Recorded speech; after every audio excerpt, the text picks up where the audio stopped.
bebê está mamando e chega uma hora que ele vai ter que começar a comer, né? Então, o que o profissional, quando vai orientar, quando vocês estiverem vendo, né, de acordo com a realidade de cada comunidade que vocês estiverem tendo acesso, quais são os fatores que vão ter que ser levados em consideração na alimentação complementar? Que ela deve ser iniciada quem mama ao seio exclusivamente, que ele o seja até os 6 meses e a partir dessa data você começa a introduzir outros alimentos. O acesso a esse alimento, né, que você tem fisicamente acesso a ele e financeiramente. Então, assim, eu sempre comento com os meus alunos no atendimento, não prescreva uma coisa que a mãe não vai encontrar. Ela vai encontrar onde? Lá onde ela mora, na Baixada, ela vai encontrar alguns tipos de produtos que você possa prescrever para a mãe começar a dar? Não, não tem. Então, você tem que olhar também o que tem disponível na região. A gente tem que sempre priorizar que a criança está começando a ser apresentada a novos sabores, né? Então, que ela identifique, você bote essas coisas separadas, que sejam variados. A cor vai ser importante. Então, tudo isso, quando a gente vai orientar, e essa orientação é muito importante que ela seja feita pelo profissional de forma mais detalhada, priorizando a harmonia entre os nutrientes, né? E a segurança sanitária. Eu acho que isso, vocês que vão na casa, que têm um acesso direto, vocês podem viver, porque as pessoas preparam e acondicionam os alimentos errados. Vamos trazer um exemplo aqui. A gente teve na verdade eram até gêmeas. Elas tinham mamado, foram desmamadas mais cedo que a mãe. Começou com 4 meses a fazer a introdução alimentar, elas começaram a ter gastroenterite de repetição. O que aconteceu é que, sim, a criança até tinha sido encaminhada para a gente, aqui para o ambulatório, para o serviço, e dizendo que as crianças tinham alergia alimentar para fazer orientação. Na conversa e na anamnese que foi feita, o que a gente descobriu?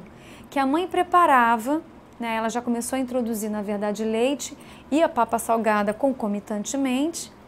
Isso até que gerou um pouco de confusão profissional, que achava que era uma questão de alergia alimentar à proteína do leite de vaca. E a gente viu que a mãe fazia as mamadeiras do dia, todas de manhã. Então ela fazia 4 mamadeiras, 8 mamadeiras, né? 4 para cada um.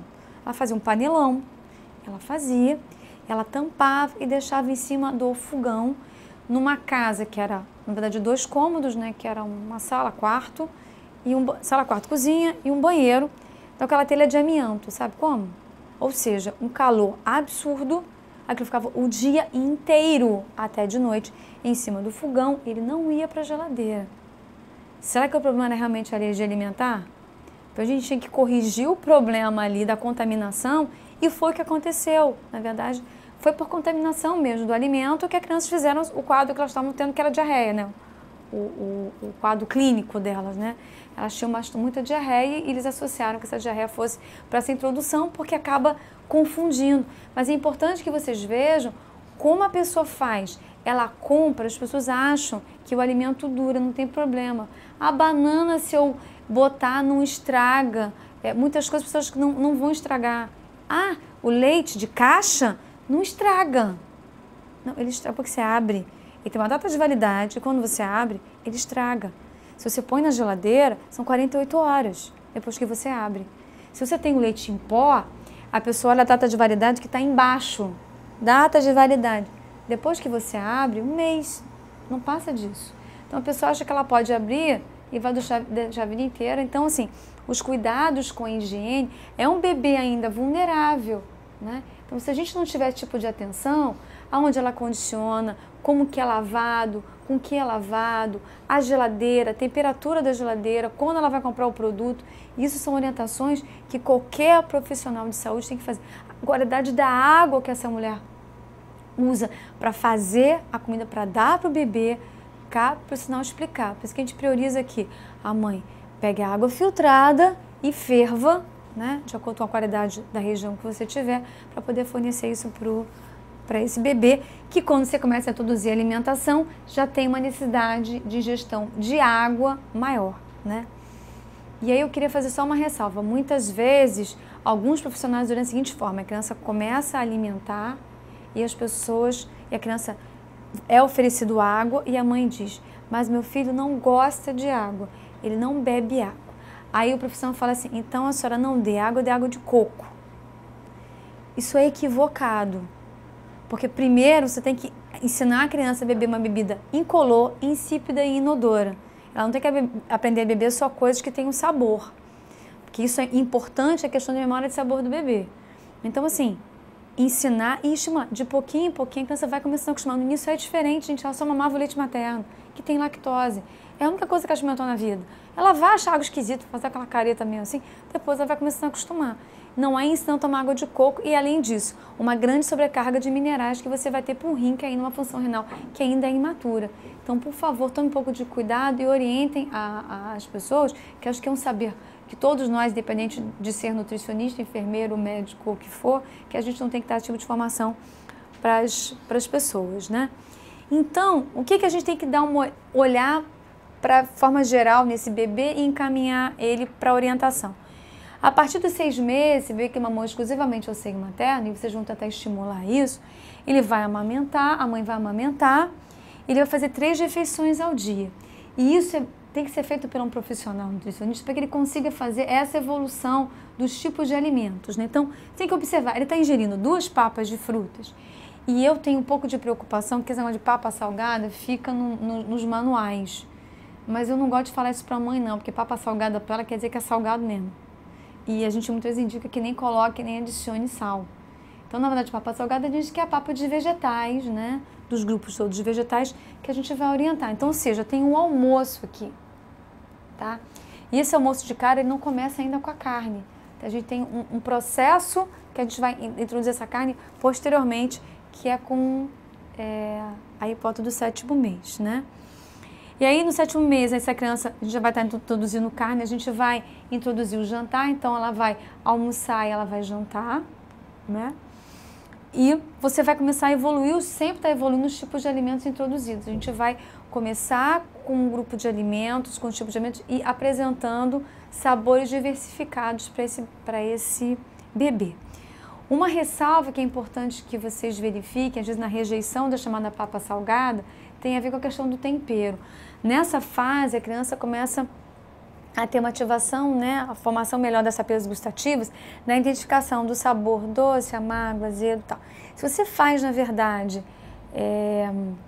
preparações com muito tempero, a criança faz umas caras assim e às vezes ela rejeita. Então, a gente aconselha que no início a gente não coloque, né, sempre vai ser a gente fala de papa porque é uma consistência, né, mais densa, não é sopa, não é uma coisa rala, porque tem uma densidade calórica baixa, né?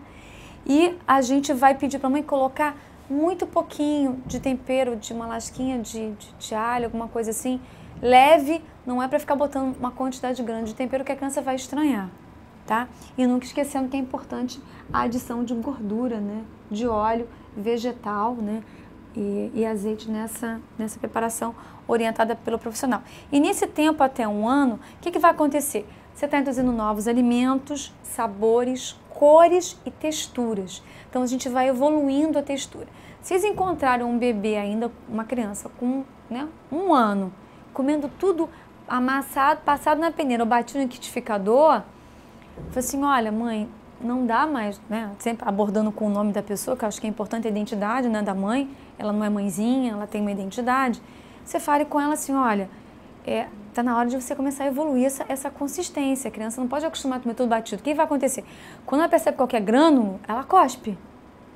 Então, assim, por isso que é importante que você faça sempre ele amassado, né? Porque a criança, ela estranha um pouco, né?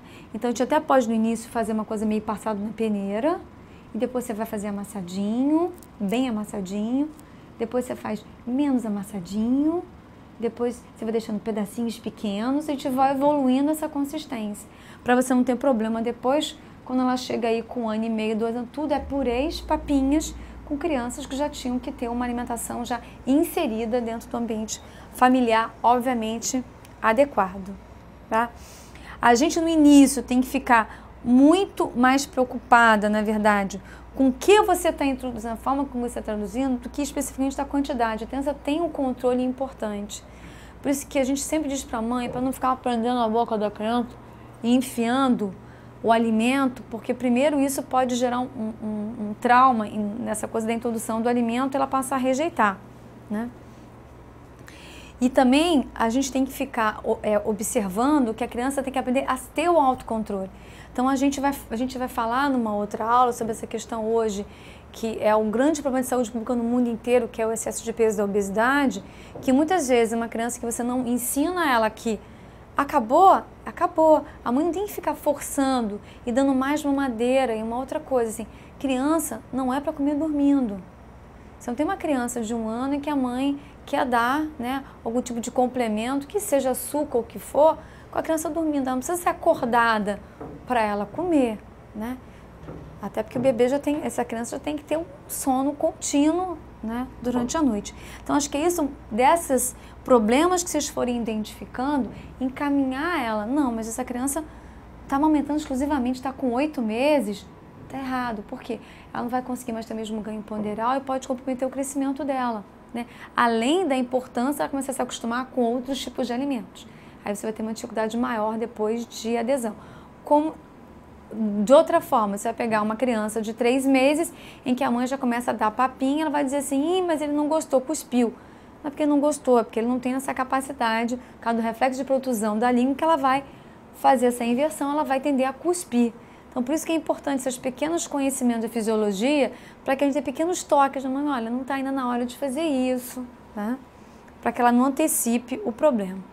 E aí, só para vocês conhecerem esse esqueminha que a gente tem nesse guia do Ministério, né?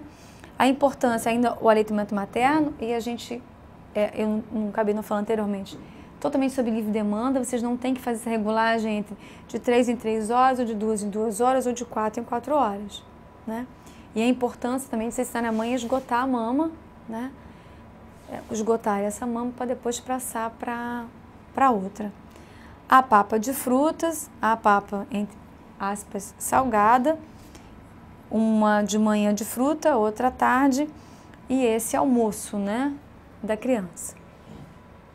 Com 7 meses, que a gente já entra, na verdade, com o jantar, e a gente vai fazer essa evolução até 1 ano, que a gente aconselha que ainda continue com o aleitamento materno, né, que essa criança já comece com a refeição, que você pode estar introduzindo algum tipo de carboidrato, sempre com muito cuidado, sempre com muita orientação do profissional, porque existem várias orientações equivocadas em termos desse tipo de introdução, né, desses carboidratos mesmo complexos na refeição da criança, né, o almoço e jantar, e incentivando bastante essa questão do consumo das frutas, que vão começando a desaparecer conforme a criança vence esse 1 ano, em que a mãe acaba substituindo pelos biscoitos, pelo pão, por cereais matinais, que são riquíssimos, na verdade, em carboidratos simples, e além são muito ricos também em sódio, que é uma coisa que a gente está muito preocupada, que a gente não introduzir alimentos industrializados. Então, por favor, desmistifiquem os biscoitinhos que o bebê tem que comer.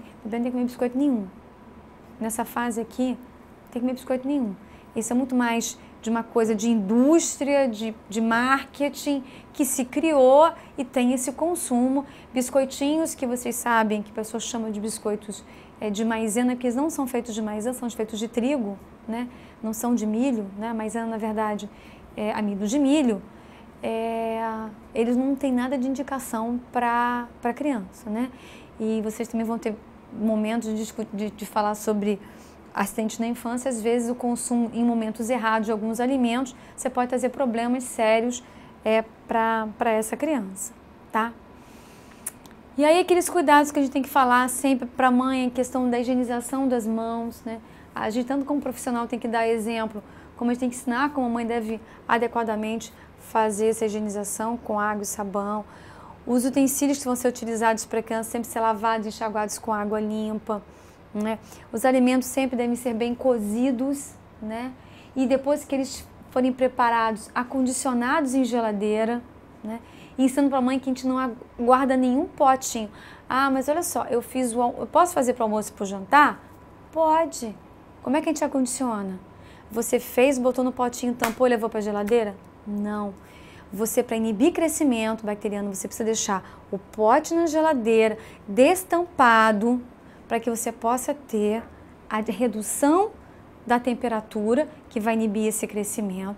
Depois que o alimento estiver todo gelado, aí sim você vai tampar.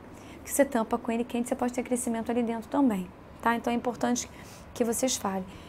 E uma outra coisa que é importante, que vocês sempre expliquem para a família, todos os alimentos que chegarem do supermercado ou da feira, eles devem ser muito bem lavados, tá? Em água, eu sempre digo para lavar em água corrente, antes mesmo deles serem descascados, que é uma coisa que as pessoas não têm hábito de fazer. Já é descascar já sem higienizar o alimento. Então, higienize o alimento antes de você descascar, tá? Isso vai ser muito importante. E outra coisa, mamadeira é muito comum, até nos ambulatórios você vê a criança mama um pouquinho, a mãe põe da coisa, bebe um pouquinho, e fica aquilo meio-dia, 8 horas, mamou, sobrou, depois que encontra contato com a saliva, não é mais para ser desprezado, né?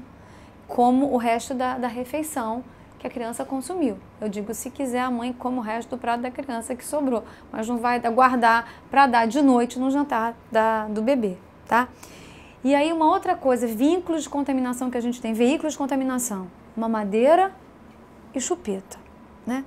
Claro que a gente vai dizer que criança mama no peito para não usar chupeta, não usar mamadeira, né? Eu posso dizer a vocês que é uma coisa que dá para fazer na prática, porque eu consegui executar, não ter que usar mamadeira, não ter que usar chupeta na minha filha. Então assim, o que vocês têm que fazer? Sempre verificar. Eu sempre verifico no ambulatório. Mãe, você pode me mostrar, por favor, a mamadeira e a chupeta? Para você ver a higienização que você tem. É um meio grande de cultura por ser mal higienizado. Lavou o bico aqui, não tira o bico da mamadeira. Quando você vai tirar, ou seja, pela ictoscopia, você vê a quantidade de fungo que tem. Imagina no microscópio, né? Deve ter uma festa absoluta.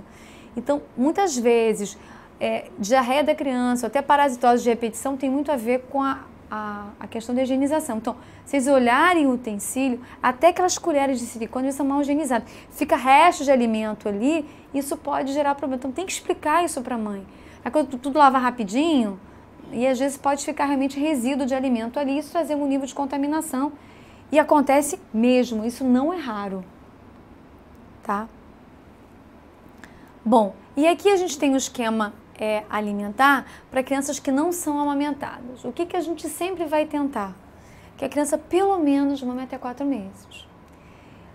Existe uma grande discussão que a gente tem nos manuais, como a gente tem que veicular a informação para todos os profissionais que trabalham na rede, né, e trabalham em programas em regiões muito mais do interior do nosso país, em termos de o que vai orientar se a mãe não vai amamentar hora nenhuma. O que essa criança vai ser oferecido? Ela vai ter um acompanhamento mais estreito do profissional para que ela possa ser orientada do que vai ser oferecido para a criança. Você pegou uma criança menor de 4 meses, uma criança com 4 meses, ela normalmente menor com essa idade, a gente não introduz nada. Ela fica, no primeiro, segundo, terceiro mês, ela vai ficar ingerindo alguma fonte láctea, que vai ter que ser resolvido, o que a gente vai conseguir oferecer. Vai ser muito pouco provável a gente vai conseguir do proveniente de banco de leite, né, que a gente gostaria muito. Então, normalmente ela vai entrar ou com uma fórmula ou com leite de vaca manipulado, que é extremamente cuidadoso essa introdução.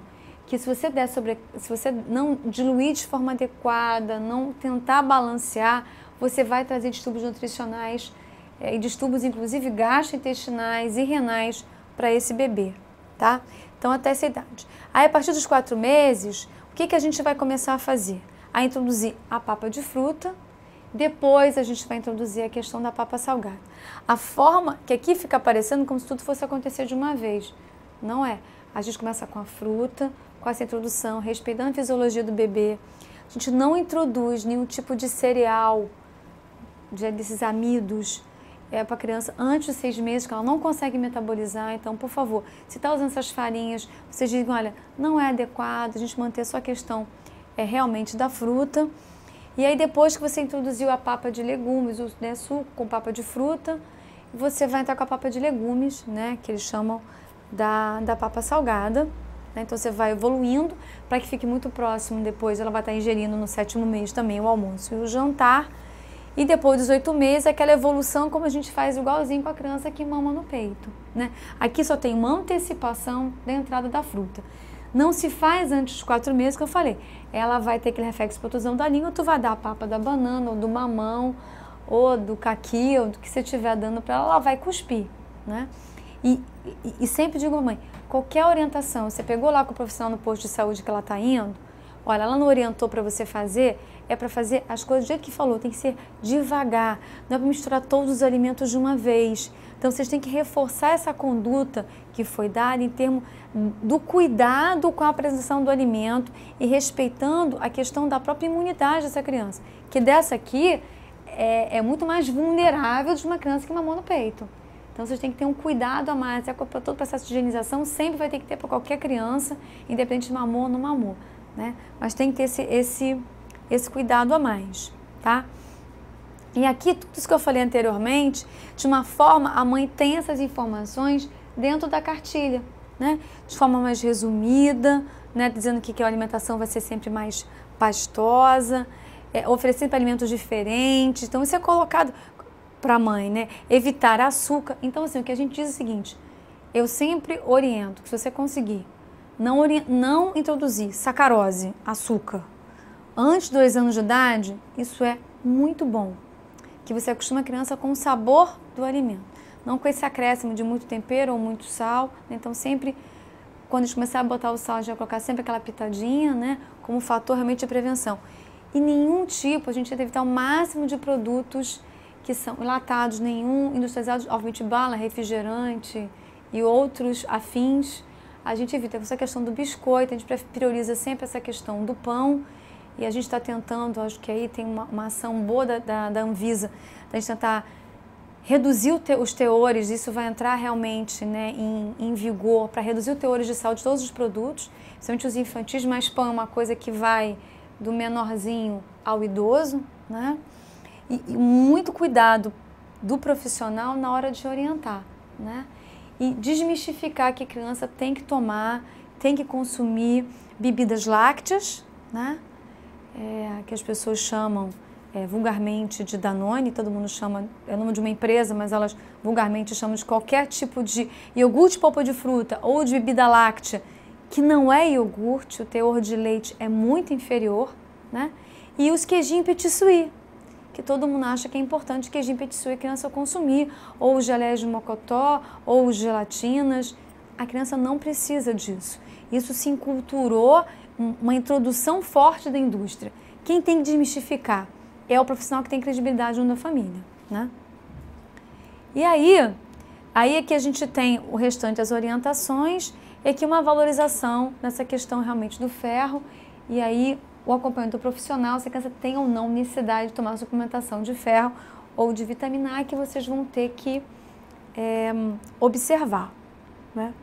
E aí eu trouxe para vocês, para a gente pensar um pouquinho, no caso de uma criança que apareceu para a gente aqui no ambulatório do Hospital Universitário, uma menina do sexo feminino, com 2 meses de idade, foi encaminhada com o seguinte quadro. Escolheu a informação dela. Essa mãe, ela teve uma gravidez um pouco conturbada, ela teve alguns problemas emocionais, então foi uma mãe que fez vários quadros de arritmia cardíaca durante a gestação, fez uso de Rivotril, de Sotalol e tomou ferro também. A criança nasceu com 37 semanas e meia, com 2,145 kg e 45 centímetros. A gente sabe que uma criança com 37 semanas e 2 dias é uma criança que a gente considera já uma criança a termo, ela não é uma criança prematura. Aqui eu coloquei os dados dela, do que ela chegou pra gente, no primeiro, no segundo. E aqui ela estava do segundo para o 3º mês, com o comprimento e o perímetro cefálico dela. E a história alimentar?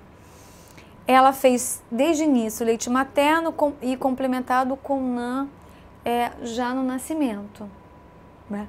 Foi prescrito para ela, então não era um hospital amigo da criança, era o inimigo da criança que já deu o complemento, né? Nesse momento, a criança começou a apresentar algumas alterações na pele, com algumas manchas avermelhadas, aumento no número de evacuações, diminuição da consistência e o sono bastante intranquilo. Então, você pegou uma criança dessa, ela tem que ser muito bem acompanhada pelo serviço de saúde. Assim, o que está acontecendo com essa criança, tá? Depois, com 2 meses, ela foi diagnosticada um quadro de refluxo gastroesofágico, sendo prescrito ranitidina e inoperidona, né, para esvaziamento gástrico, e o pediatra prescreveu aqui a fórmula infantil aptamil soja e protovit 12 gotas. E aí, o que eu quero ressaltar aqui para vocês, né, que eu acabei pegando também informações, já que ela ainda mama no peito, a ingestão, qual era a ingestão da mãe, né? Então, o que essa mãe consumia ou não consumia durante a lactação, para se dar aquelas pequenas orientações, pequenos toques para essa mãe, né? A primeira coisa que a gente foi fazer, né, também, foi a gente começar a usar o gráfico, né? Então, a gente tem lá o gráfico na cartilha, e aí a gente foi colocar aqui, aquele gráficozinho que tem na cartilha da criança, aqui, ó, caderneta da saúde da criança, e aqui tem um gráfico de peso por idade, né? Esse gráfico aqui é um gráfico usado no mundo inteiro, não tem diferença de gráfico no Brasil para que você vai ter, né, recomendado pela Organização Mundial de Saúde, todo mundo usa esse mesmo gráfico. Então, a gente tem esse gráfico distribuído aqui nessas linhas, né? E essa aqui são as linhas de percentil, desculpa. É feito no percentil, mas em Z-score, você pode ter em Z-score ou em percentil, aqui está em Z-score. O que é o Z-score? O que é um zero? O grande erro é que essa linha aqui é verde, né? Então, parece que o verde é como se fosse o sinal, né, liberar, tá tudo bem, né? A gente tem que lembrar o seguinte, que o ideal dessa criança, ela tá nessa área aqui. Nunca essa linha do zero, que é a mesma coisa que o percentil 50, né, não é a linha alvo. As crianças não tem que estar aqui dentro, ela tem que estar aqui dentro. Porque quando a gente vai lembrar, e a gente vai ter que buscar lá, quando a gente fez a graduação, que a gente foi estudar e saber o que é uma curva gaussiana, né, a gente vê que o ponto zero, né, que é o percentil 50, que é o 100%, você tem, ou seja, 50% das crianças estavam acima e estavam abaixo daquele valor, como se fosse uma fila. Eu estou no meio, tem 100 pessoas, eu estou na meiuca da fila, tem tanta gente na minha frente quanto tem gente atrás de mim. Então, é só quem está no meio, que é o normal? Não, né? Então, ou seja, quando a gente bota nessa distribuição, quando a gente vai se afastando e ir para o início da fila ou para o final da fila, eu estou indo perto de crianças que não foram encontradas. Essas são as áreas de risco. Por isso que a gente colocou como ponto o em Z-score entre o +2 e o -2. Então, a gente quer que essas crianças estejam aqui dentro. E mais do que elas estejam aqui dentro, é o formato da curva. A curva ascendente, a curva em platô, que é uma curva de sinal de alerta, ou a curva descendente, que é o perigo. Então, vocês jamais vão dizer que vocês encontraram uma criança aqui e dizer para a mãe assim, seu filho está com baixo peso. Uma coisa é ela estar aqui. Outra coisa é se ela está fazendo uma curva para baixo. Aí é uma outra história, né? Então, acho que isso tem que ficar bem na cabeça da gente. O que significam essas linhas? Esses extremos, ou para cima ou para baixo, é que são os riscos. Para baixo, que é o desvio para a esquerda, que a gente diz que vai ser a deficiência, e o desvio para a direita, que vai ser o excesso. Ou seja, o baixo peso e o excesso de peso. Ou a baixa estatura, ou uma estatura às vezes muito elevada, que pode ser um indicativo às vezes de algum tipo de distúrbio genético. Então cabe a gente também olhar. Ou pode ser porque a criança sempre foi grandona mesmo, mas sem nenhuma alteração mais significativa. Então lembra, aqui tem tanta criança para frente quanto atrás, mas quem estava numa parte de 2/3 ou 1/3 da fila, eram crianças que dentro do estudo eram normais. Para a construção disso aqui, só para vocês saberem, nenhuma criança com deficiências foi colocada na amostra, né? Para construir essa curva, o Brasil também entrou com uma curva representativa, pegou diversos países do mundo. Aqui no Brasil foi o pessoal de Pelotas que entrou com o estudo deles, com a coorte que eles fazem lá. Então, isso tem que ficar muito na cabeça da gente, para a gente não colocar na mãe e achar que o filho dela tem que estar nessa linha verdinha, certinho, bonitinho. Algumas até vão estar, mas muitas não vão estar, e nem por isso elas têm algum tipo de alteração. Essa criança, o que a gente percebe, né? Que ela está perto o quê? Sempre da linha do -2. Ela já nasceu mais magrinha, tá certo? Quer dizer, ela é considerada como uma criança pequena para a idade estacional, porque ela nasceu com menos de 2,5 kg, 2,145 kg. E a gente foi vendo que no ganho de peso dela, ela não foi fazendo uma curva para cima. Na verdade, aqui ela caiu e aqui ela foi. Então, ela na verdade, ela está entre o -2 e o -3. Dentro do diagnóstico que a gente tem internacional, determinado pela Organização Mundial de Saúde, essa aqui é considerada uma criança com baixo peso, tá? Uma criança, não é só sob risco, ela já estaria com baixo peso, na verdade, ela estaria o quê? Ela não teve o ganho de peso adequado. Então, muito mais se dizer para a mãe que ela está com baixo peso, é que ela não teve o ganho de peso adequado que ela deveria ter em função do quadro que a gente encontrou. Até porque, vocês têm que lembrar que ela já nasceu com um déficit, né, gente? Então, se ela nasceu com um peso menor, ela agora vai ter que correr atrás do prejuízo durante esses próximos meses de vida dela. Esse aqui é o gráfico de peso por idade, que a gente usa para o bebê. E aqui a gente tem um gráfico que eu plotei para vocês de crescimento por idade. Aqui foi importante para a gente, que a gente viu que ela realmente caiu de percentil, ela não conseguiu manter um ritmo aí de crescimento, o quê? Ou seja, o formato da curva, ele condiz com o quadro clínico, e isso que eu acho que é importante de vocês, as coisas se casam, quer dizer, ela teve intercorrência, por isso que ela não conseguiu manter esse mesmo crescimento. Para criança pequena, a gente usa peso por idade lactente e comprimento por idade. E usa também o perímetro cefálico em relação à idade da criança, tá? E essa aqui você vê que não tá na mesma linha assim, mas você vê que ela conseguiu manter o crescimento do cérebro. Isso pra gente já é uma certa tranquilidade, que mal bem não comprometeu a questão desse momento super importante da formação dos neurônios, da bainha de mielina, que tem uma formação muito importante nesse primeiro ano de vida, tá? Então, como é importante vocês colocarem as informações, porque as pessoas têm um gráfico na caderneta e ninguém anota. Então, assim, você pode anotar o peso, mas ninguém bota no gráfico. Tem que pôr no gráfico essa evolução, para isso que o gráfico serve, né? Não é para a mãe levar a cartilha, que é muito linda, mas se a gente não souber utilizá-la de forma adequada, e esse é a porta de entrada para qualquer serviço de saúde que essa criança for, né? E aí o que a gente tem, e aí eu queria colocar para vocês, que a gente não tem uma preconização, apesar de estar incluído, né, na cartilha da criança, do índice de massa corporal por idade para crianças menores de 2 anos, para lactentes, até pela forma como a curva foi construída, né? Apesar de vocês usarem, usem com cautela, ele é mais indicado, né, com maior segurança, de usar entre 2 e 120 anos, índice de massa corporal. Só que, em relação a gráfico, a gente usa de 2 até os 19 anos de idade, esse gráfico de índice de massa corporal em relação à idade. A partir de 19 anos, a gente tem ponto de corte estabelecido, que a gente usa para adulto. Então, vamos agora retornar para o caso, para a gente poder, que tipo de encaminhamento, se vocês tiveram acesso a uma criança dessas. Então, assim, esse é o tipo da criança que muitas vezes você fica olhando para esse quadro e preocupado com esse quadro. Bom, esse aqui tem um quadro que parece realmente de refluxo, quem sabe com processo alérgico, já que ela teve uma entrada de início já de uma outra proteína que não é a proteína do leite materno.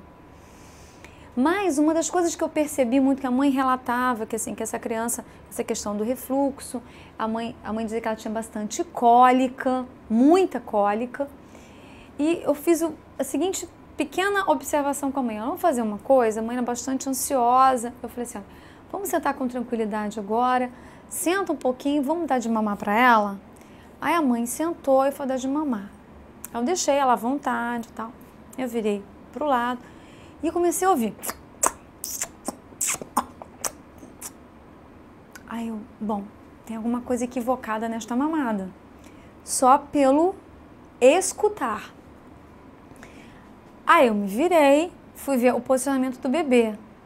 A criança, na verdade, ela não estava com o lábio inferior abocanhando totalmente a auréola mamilo. Ela estava com o lábio invertido para dentro, não para fora. O lábio inferior estava para dentro.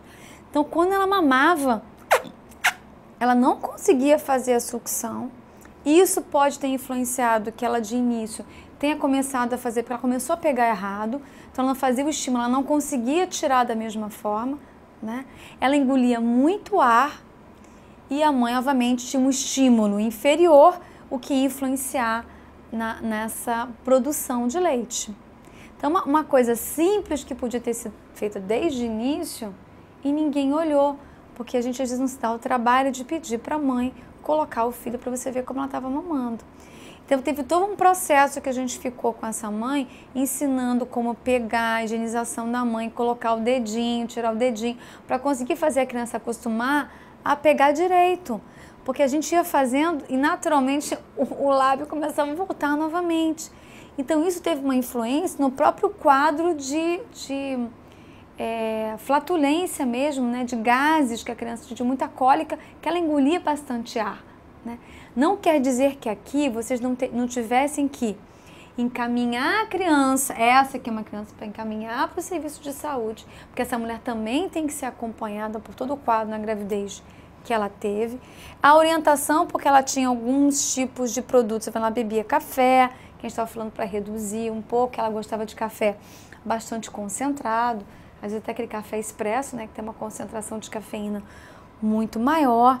Essa questão que a gente sempre tem que ter um cuidado, né, porque a soja, nesse caso aqui, ela pode, essa fração proteica, passar via leite materno e sensibilizar a criança via leite materno, né? Então, fazer algumas correções assim com essa mãe. E aí, uma coisa que é muito importante, que eu quero colocar para vocês, que existe uma informação muito equivocada em relação à soja.